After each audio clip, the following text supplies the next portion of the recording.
তোমাদের জিকিরের আওয়াজ দেখতে আমার ওই মন্দার গুনগুন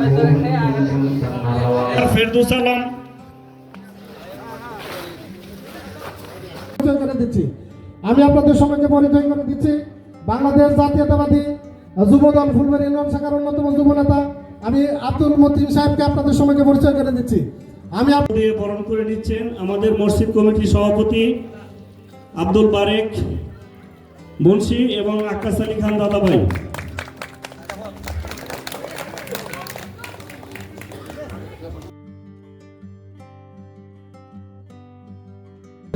বাড়িতে কিন্তু উঠান বৈঠক করেছিল, সেই জিনিসটা স্মরণ রাখতে হবে। এবং আপনিও এখানে অনেকগুলো ফুলবাড়ী ইউনিয়নে অনেকগুলো জাতীয়তাবাদী ছাত্র দলের নেতৃত্বে উঠান বৈঠক করেছেন। তারা দাবি করছে এই উঠান বৈঠকটা যা ধারাবাহিকভাবে যাতে প্রচলন থাকে, আপনারা যারা করে যান, সাধারণ মানুষ যাতে দেখতে পারে, আপনাদেরকে বুঝতে পারে, উপলব্ধি করতে পারে, তাদের সিদ্ধান্ত